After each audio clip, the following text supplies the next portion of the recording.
Welcome to Fast Effect Double Speed Magic the Gathering from ELD's Time Vault Games.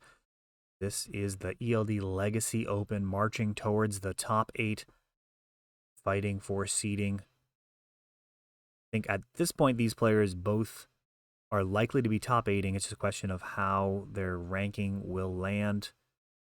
Got a Elvish Reclaimer on one side, Exploration on the other.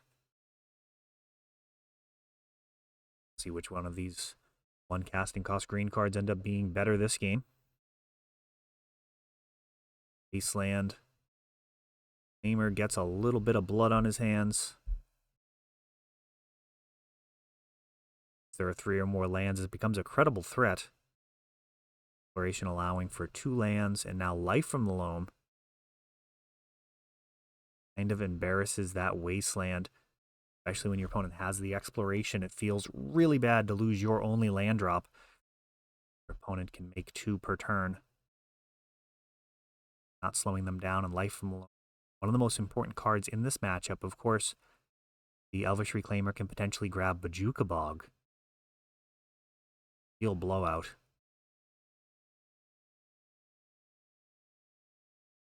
Actually doing that now.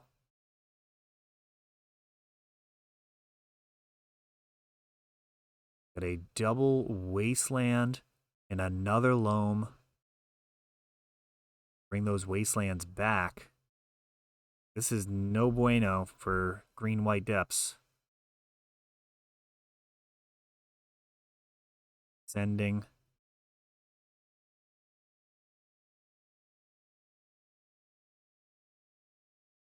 Are 3/4s, but that is not how you're going to win this matchup.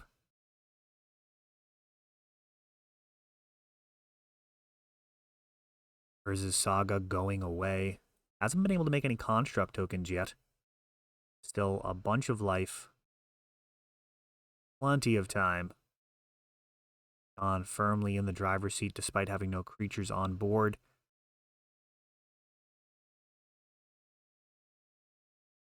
Obliterate Jared's mana base.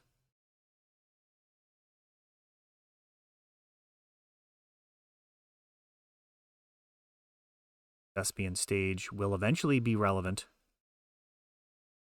Be able to use that alongside Dark Depths to make a 20/20. But first, it's going to be a crop rotation for what I can only imagine was Tabernacle. That would completely clear Jared's board. 0 permanents at that point. He had no lands. He would not have been able to pay the upkeep for Tabernacle. That would easily be a wrap. Probably just communicated verbally there. Too bad we didn't get to see it on camera. John actually has a really nice copy of Tabernacle that he picked up from the store. Always love helping people with those types of purchases, dual lands, any of those kind of long-term goals. Just love seeing people work towards them.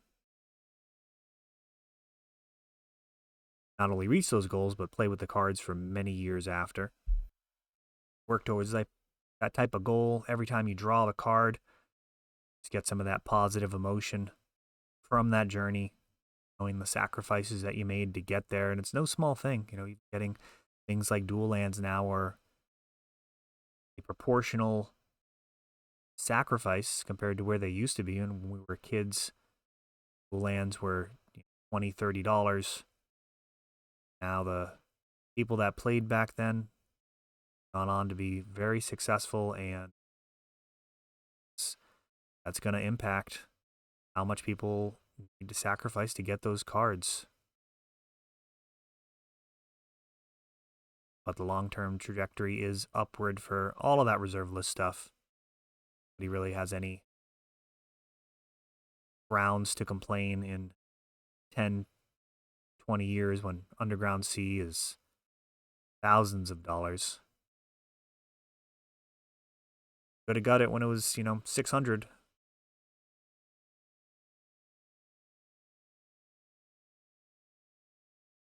All right, let's see here. Not a lot of action. Ranting about the reserve list here, waiting for something to happen. We've got a crop rotation into Bojuka Bog, taking out this Life from the Loam. The Loam was cast just to get it into the graveyard and start the slow process of dredging towards some type of progress. Wasteland takes out the bog. Urza's Saga with a Life from the Loam of his own. Retro frame from the new Ravnica Remastered. John's got some beautiful versions of the cards in his lists. Real decision to figure out which Life from the Loam. I tend to be partial toward the original art, but also really dislike the new frame, so tough one. Endurance just showing up. That's certainly an inconvenience. Turn sideways. And this is a reader right here. This is a new-ish card.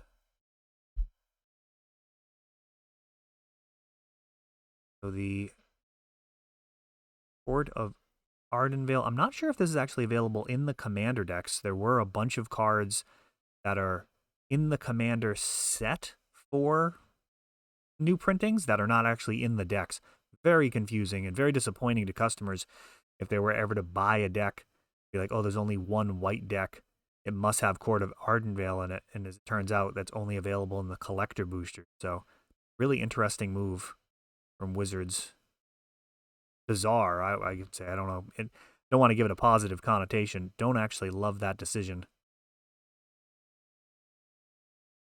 Does leave cards like this to be discovered, and it's being played in Legacy. 4 mana enchantment. Who would have guessed? But it is a significant advantage. Becoming the Monarch in Legacy, not as big a deal as gaining the initiative, but that a repeated card advantage, very, very potent. Then on the other side, returning a permanent with mana value 3 or less from your graveyard. That can make good use of that. It has, of course, some dangerous creatures, Knight of the Reliquary, Endurance, Elvish Reclaimer, all of its threats costing 3 or less, and then main event being those lands. Kind of a exploration of sorts, and yeah, just completely buried that game. Going to game 3, John will have the play. And he's got a forest to begin. Elvish Reclaimer. Going to be a crop rotation. See what this line is. Grabbing a Savannah.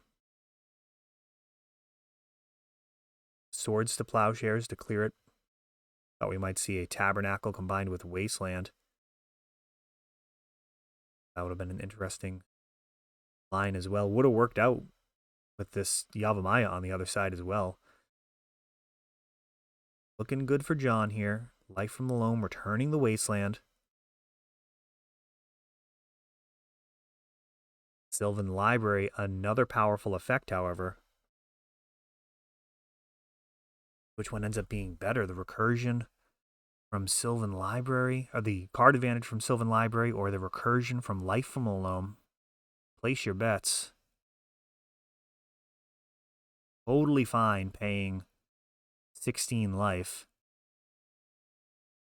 at the Sylvan Library. Wow, Ramunap Excavator actually sacrificing, take out Urza's Saga, or attempt to with Force of Vigor. Fortunately, John able to crop rotate in response. And a double Wasteland blows up both of Jared's lands. It's all on Sylvan Library at this point.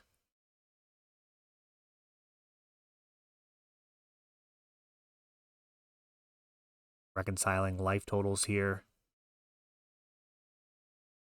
Paying 8 life, gained 1 from the Swords to Plowshares.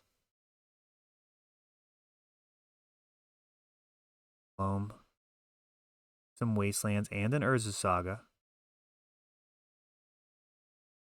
Looks like a Mazavith as well.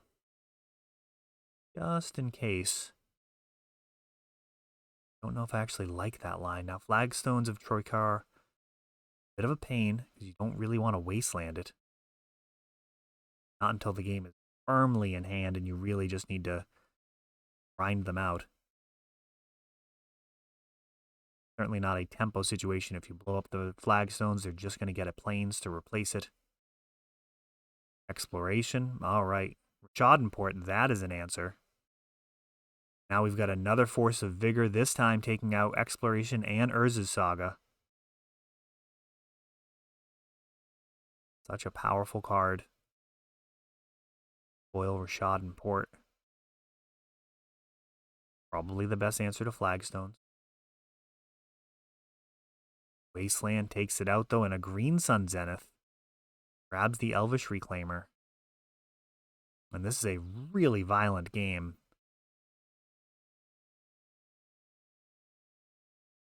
Players just going back and forth. Life from the Loam one more time. Elvish Reclaimer threatens to have all the answers here. He can grab Graveyard Hate.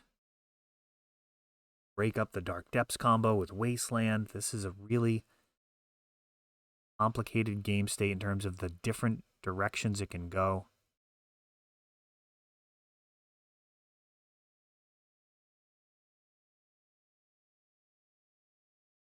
Two cards in hand, thinking through what he wants to do. Doesn't have to worry about any reach. There's no Punishing Fire. This Selesnya lands build, just green-white. There are Naya Depths builds that run Punishing Fire. Not been the best. Now, the Wasteland on his side. Life from really in commanding position now. There's his Saga, a Life from Own.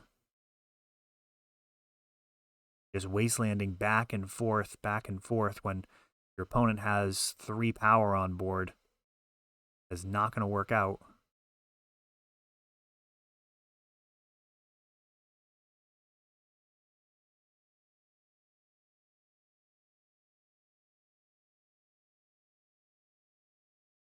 He's having some type of discussion about the game state.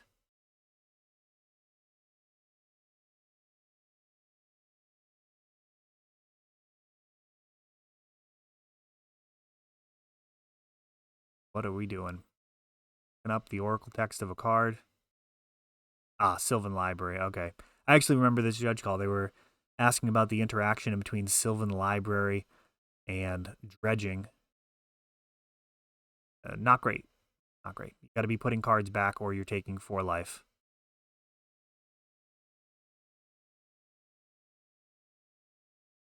Dredge.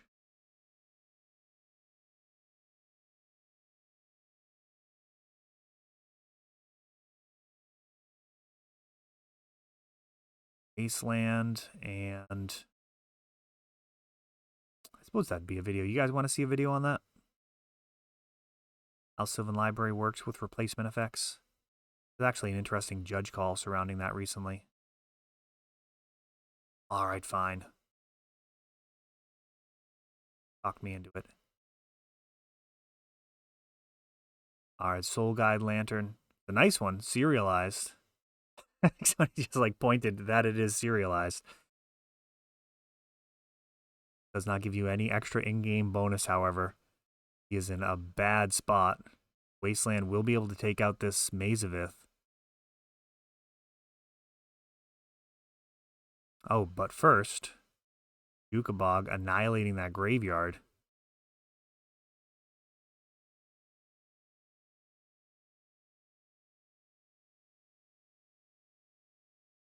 An expedition map. Now Elvish Reclaimer sacrificing the flagstones. A little bit of ramp, getting search and a trigger. Searching for a couple of basics. Just looking rock solid there.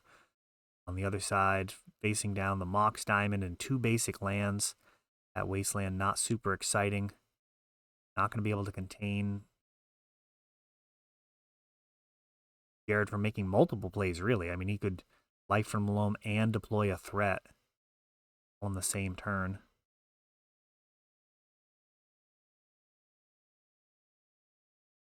Edition map really does not look as strong as Elvish Reclaimer from this board position. Of course, they're different roles. Map able to be tutored up by Urza's Saga. Saga has not been able to do its job. Non-basics just blown out of the water on site. Board of Ardendale coming back. Make its presence known. At least it's during the beginning of the upkeep, not like during the end step. He does need to hold on to it for a turn, but he's going to hold on to it. John does not have any way of creating creatures where he stands. Urza's Saga is one of those cards, too, that it's, you know, a primary road to victory, but in the lands archetype mirror, you know, including things like Maverick, Green-White Depths, all of these different builds, when they do run Thespian Stage, Urza's Saga can be a real liability. Copying your opponent's Urza's Sagas can be very unfortunate. Soul Guide Lantern blows up the graveyard, but shouldn't be too hard to get stuff back in there. Very least, Elvish Reclaimer can put something in the... See Mox Diamond. Other way of doing it. Knight of the Reliquary now. Not huge. Would have been if it wasn't for Soul Guide Lantern.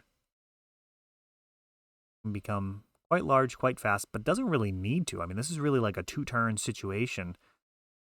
Jared, in the driver's seat, just needs to hold down the situation. Get a couple of hits in there.